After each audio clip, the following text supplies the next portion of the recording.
This is the FNRad Snowboarding Podcast. I'm your host, Eric Trolson. Welcome to Episode 7. Just a quick note before we start this week's show. We'll be recording a live FNRad at Chair 9 in Glacier, Washington on the weekend of the Mount Baker Legendary Bank Slalom. If you're interested in attending, personal message us on our Facebook page. Special guest or guests to be announced, and we really hope you can join us. Yeah, I didn't start even riding till I was 65 years old. The first board I rode was this plastic Sims Lonnie Toft with a skate deck. Snowboarding is exactly the same as it used to be. It's just, everybody wants something from it. I don't know if I can endure any more shitty winters. We're going to be okay, and that's all that matters.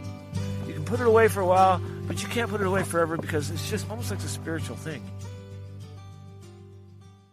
In February of 1990, I met Tim Wendell at Lake Ridge Ski Hill in Ontario. He was doing a demo, and I rode up the chairlift with him and told him how I wanted to go to Craig Kelly's summer camp. Tim told me that his camp at Mount Hood was way better and that I should go to that. So I told my parents that Tim had invited me to Mount Hood, and they paid the $399 it cost to go there for a 7-day camp in the summer of 1990.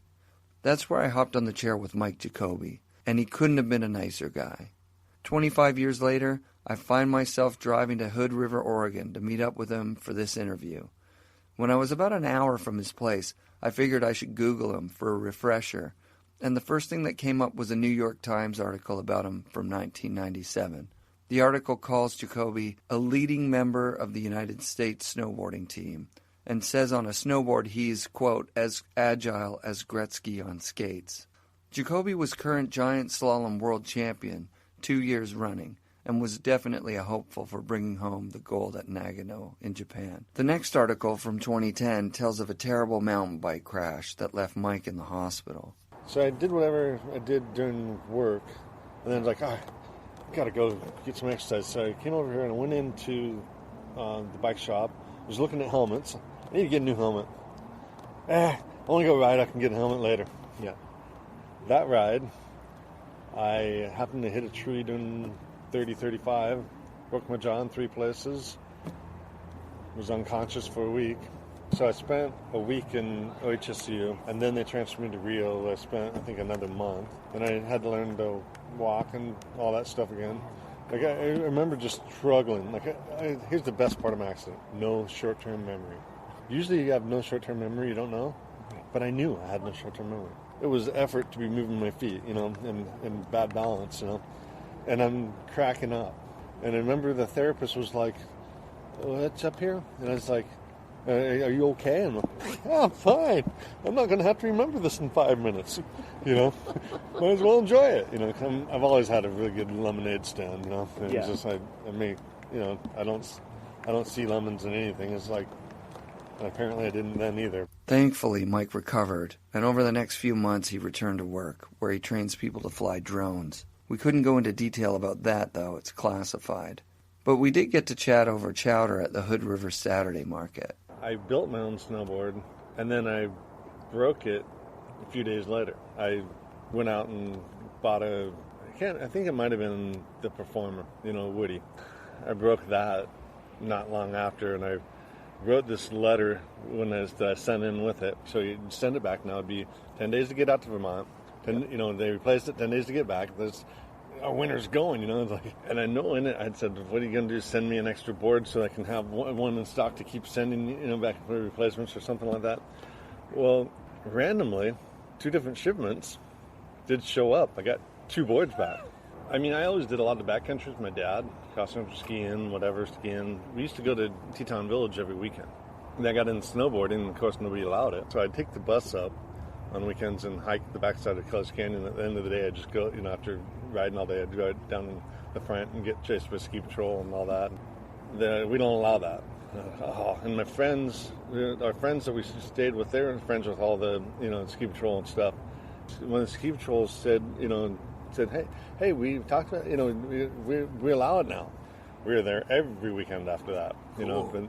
If we weren't there, then we were in Glory Bowl or just, I was hiking backcountry. I had to, used to ride down the sides of the overpasses, like in Idaho Falls. There's, the highway goes under and there's a little slant. I'd build jumps on those and be jumping towards the no traffic that was coming. During that time, we used to have this little quarter pipe that we built when we stacked hay bales and stuff, and had this little quarter pipe in the canal in Idaho Falls there.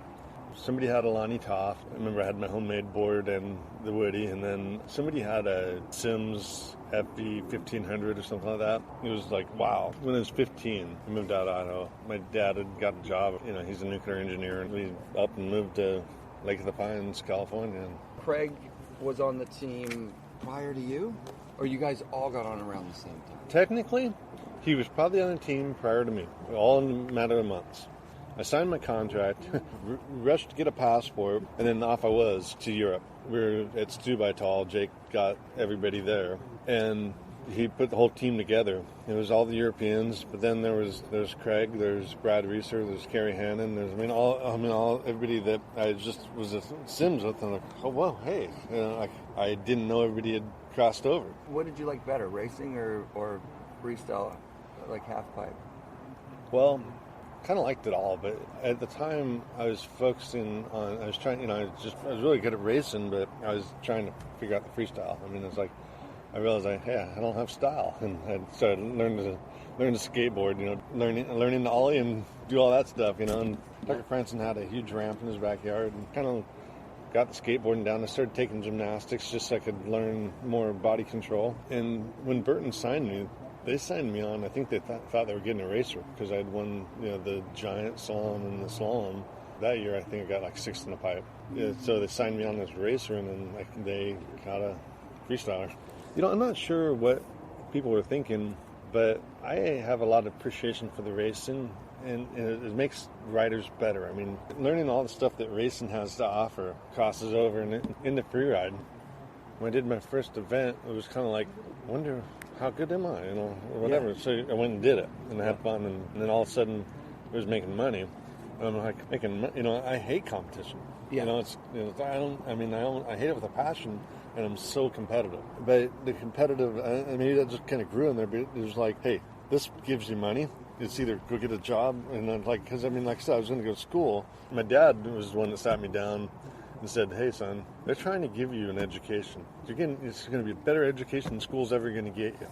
You're going to go see the world and whatever. It's like, you can't buy that. And, so he's like, do it. Because he was like, why do you keep turning this down? I never felt the competition.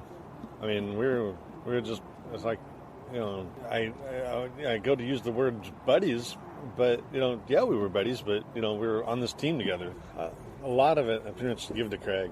There were times when I was, having to negotiate, and he'd just, just this, and his older, little bit more experience, like, and I'd take his advice, and I learned a lot business-wise. My whole thing was not to have an agent for a long time. It was just to do it all myself. I'm like, not going to school, you might as well educate yourself. And so I did, and then later on, as the Olympics came in, I ended up getting an agent too, so that was all in education on it. Were you on Burton the whole time? No, I left Burton right before the overall world title. I think they were sitting there telling me who I couldn't work with, something like, hey, let me go. Like you can't win on anything else. Like, okay. And then I went into shop and bought hot snowboards, because I was like, that looks like the best alpine one out here in Alpha, and I won the world championships on the board that you had purchased with your own money. Yeah, and I started winning World Cups and stuff with it. I think I won the overall world title that year. Did you keep in touch with Craig when you left the team? Yeah, actually, yeah. You hear that pause? I'd find out later it was Mike deciding whether he wanted to share his experience of Craig Kelly passing away with the public, which he chose not to. We continued our conversation about his bush piloting in Alaska, his accident, and mostly his boat, which he had recently sailed to Vancouver and back in, the boat he plans to sail around the world in this March. We finished the recording, and as we were walking back to our cars, we realized we hadn't covered everything we wanted to do, so we agreed to have a phone conversation later on. A few days later, he wrote me a heartfelt message about how talking with people about Craig's passing had been hard, and that Craig was always a true friend. I called him later that week, and we started the phone interview with how he signed with Burton. He kept turning down Burton's contract offers. He says it ended up working out to his advantage because he guesses Burton thought he had other offers on the table. So I just kept turning the deals down, and then they kept upping the money and thought I wanted to go to school. I was also turning it down because I didn't want the money. I don't want to be professional. I want to be able to go to the Olympics when it becomes an Olympic sport. They finally said, hey, we can't offer you anything more. They offered me a lot of amazing things I would have never known to negotiate. And they said, well, why don't you want to be professional? It's like, look, someday it's going to be an Olympic sport, and I want the opportunity to go.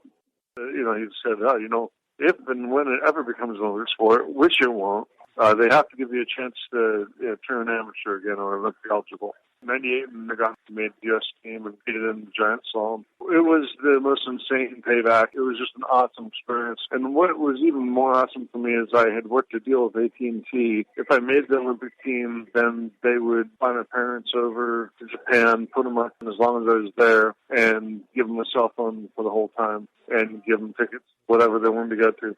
It was kind of nasty weather for the final qualifier, and I told my friends, don't bother coming, I'll just give you a call, And, I called them up and said, pack your bags. So that was a pretty cool phone call that I made, I had a great time at the Olympics, so I'd like to say if anybody had a better time at the Olympics than I did, it would have been my parents.